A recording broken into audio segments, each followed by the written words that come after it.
কোরআন শরীফ শোনাবার কথা হয়েছে। কোরআন শরীফ শোনাবার কথা, যে উম্মতদের লোকেদের কোরআন শরীফ শোনান। মক্কার জীবন 13 বছরের ছিল। নবুয়ত প্রাপ্ত হওয়ার পর 13 বছর মক্কাতে ছিলেন। মক্কায় থাকা অবস্থায় নামাজ ফরজ হয়েছিল।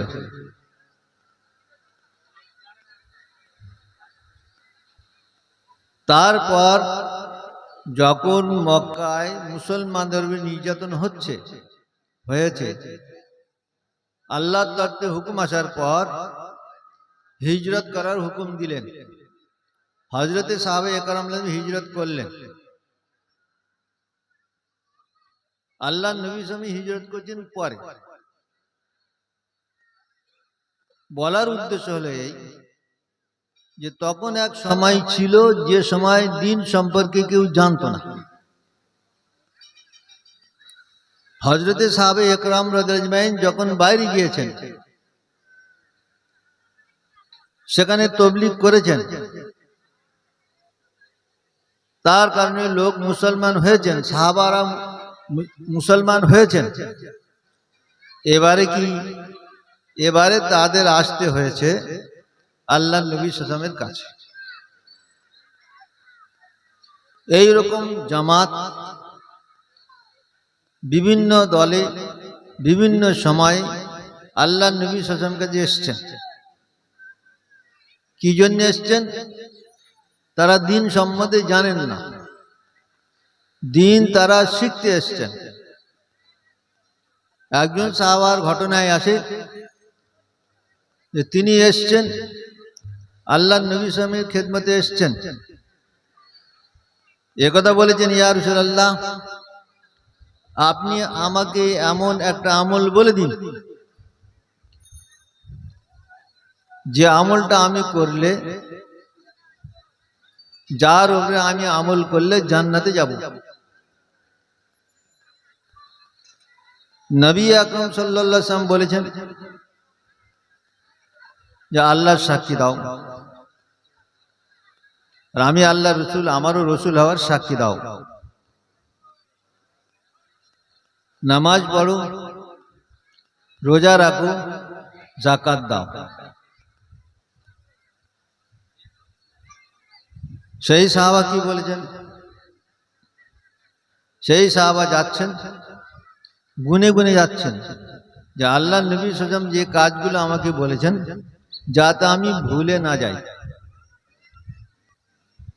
যাওয়ার সময় বলছেন যে খোদার কসম, আমি বাড়াবো না, কমাবো না। আল্লাহর রাসূল সাল্লাল্লাহু আলাইহি ওয়াসাল্লাম যা কিছু বলেছেন, সেইগুলো আমি কমদের কাছে বলবো, তার বেশি বলবো না, আর তার কমও বলবো না। কিংবা আমি আমার নিজের তরফ থেকে কমই বেশি করব না। আল্লাহর নবী সাল্লাল্লাহু আলাইহি ওয়াসাল্লাম বলেছেন কি, হযরতে সাহাবায়ে কেরাম রাদিয়াল্লাহু আনহুম লক্ষ্য করে বলেছেন, এই দেখো, তোমরা যদি এটা চাও যে তোমাদের নিজ চোখে তোমরা জান্নাতি মানুষ দেখবে, এটা যদি চাও, তাহলে দেখো ওই লোকটা জান্নাতি। কি দরদ নিয়ে, কি মন নিয়ে, কি আন্তরিক তাকাজা নিয়ে আল্লাহর নবী সাল্লাল্লাহু আলাইহি ওয়াসাল্লামের খেদমতে এসে প্রশ্ন করেছেন, আর প্রশ্নের উত্তর আল্লাহর নবী সাল্লাল্লাহু আলাইহি ওয়াসাল্লাম দিয়েছেন। সেখানে বলছেন সেই সাহাবী যে আল্লাহর রাসূল সাল্লাল্লাহু আলাইহি ওয়াসাল্লাম যেভাবে আমাকে বলেছেন, যতটা জিনিস আমাকে বলেছেন, সেই জিনিস পুঙ্খানুপুঙ্খানুরূপে আমি আমল করব, কমকে তাবলীগ করব। আল্লাহর রাসূল সাল্লাল্লাহু আলাইহি ওয়াসাল্লামের কাছে ওহী এসেছিল, যার কারণে আল্লাহ নবী সাল্লাল্লাহু আলাইহি ওয়াসাল্লাম এই ওহীতে বলা হয়েছিল যে আল্লাহর রাসূল সাল্লাল্লাহু আলাইহি ওয়াসাল্লামকে এই কথা বলা হয়েছিল যে মানুষ জান্নাতি। এখান থেকে মুহাদ্দিসিনগণ লিখেছেন যে মানুষ যেন ফরজগুলো আদায় করে। শাইখুল হাদিস দারুল দেওবন্দের শাইখুল হাদিস মুফতি সাঈদ সাহেব রহমাতুল্লাহ আলাইহি বুখারী শরীফের একটা সারা লিখেছেন, ব্যাখ্যা লিখেছেন। তাতে উনি লিখেছেন যে এখনকার সময় তিনি বলছেন যে 100 জনের মধ্যে 80 জন বেনামাজি। তিনি যদি এ কথা 20 বছর আগে লিখে থাকেন তাহলে আমাদের পরিস্থিতি কি? সারা দুনিয়ার কাছে হিন্দুস্তানের মুসলমানদের একটা ঐতিহ্য আছে তাদের অন্তরে। সারা দুনিয়ার মানুষ হিন্দুস্তানের মুসলমানদের ভালোবাসে। কেন ভালোবাসে? তার কারণ হলো এই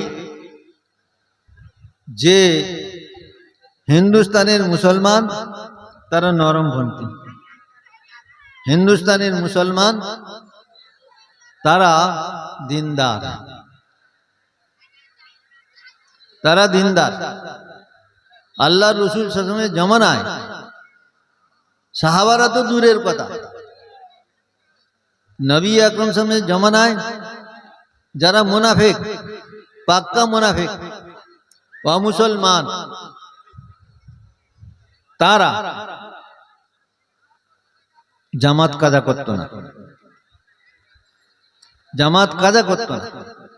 আজ যদি সেই মুনাফিকের দলরা থাকতো তাহলে আজকে আমাদের কি বলতো? সাহাবা তো দূরের কথা, তা আমরা কত নিচে পৌঁছে গেছি, ওলামারা তাও লিখেছেন। একজন মানুষ 5 ওয়াক্ত নামাজ পড়ে, আল্লাহর দরবারে তার ঐতিহ্য, তার সম্মান আছে। একজন মানুষ শুধু জুমার নামাজ পড়ে, তাহলে এক সপ্তাহে 6-42 ওয়াক্ত নামাজ, এতটা নিচে চলে গেল। আবার কোন মানুষ এই ঈদের নামাজ পড়ে, 2টো ঈদের নামাজ পড়ে, বছরে আগামী বছরে আবার 2টো ঈদের নামাজ, তাহলে এবারে সে মানুষ কত নিচে নেমে গেছে। যেখানে এই কিতাবে এই কথাটা লেখা আছে, তাহলে সেখানে আমাদের চিন্তা ভাবনার কথা বলেছেন, যে মানুষ চিন্তা করে দেখুক যে মানুষ কত নিচে নেমে গেছে। তাহলে এর ওষুধ কি? যে মানুষ এত নিচে নেমে গিয়েছে, তার ওষুধ কি? সেখানে ওষুধও লিখে দেওয়া আছে। মানুষ যদি আজকে চায় এই জিনিস বন্ধ হয়ে যাবে, মানুষ যদি এই চায় যে আমরা আর নামাজ কাজা করব না, নামাজের পাবন্দি করব, আল্লাহর হুকুমের পাবন্দি করব, তাহলে আমাদের উন্নতি শুরু হয়ে যাবে, সর্ব রকমের উন্নতি শুরু হয়ে যাবে। আজ আমাদের কমে এইটা যে আজকে আমাদের সমস্ত জিনিসের পরিবর্তন হয়েছে। 30, 35, 40 বছর আগের, 50 বছর আগের ঘটনা আমরা সবাই জানি। আমরা বিশেষ করে যারা 50 বছরের বয়স আছে তার ঊর্ধ্বে আছে, যে সময় মানুষকে ভুট্টার আটা খেতে হতো, এখন মানুষের কোনো জিনিসের কমি নেই, টাকার কমি নেই, জমি জায়গার কমি নেই, রুজি রোজগারের কমি নেই, সমস্ত জিনিসের সব দিক দিয়ে আল্লাহ পাক পর্যাপ্ত পরিমাণ আমাদের দিয়ে রেখেছে। কিন্তু আসল যে জায়গা উন্নতি হওয়ার কথা ছিল সেই জায়গা আমাদের কমে গেছে। সেই জন্য ভাই, আমরা যারা এসছি আর যেখানে আমরা যারা শুনছি, যে আমাদের প্রত্যেকের, আমার এবং আপনাদের পাবন্দির সঙ্গে নামাজ পড়ার এবং নেক আমল করার, কোরআন শরীফ তেলাওয়াত করার আমাদের প্রত্যেকের তৌফিক দান করুন, আমিন। ওয়া আখির দাওয়ানা আলহামদুলিল্লাহি রাব্বিল আলামিন।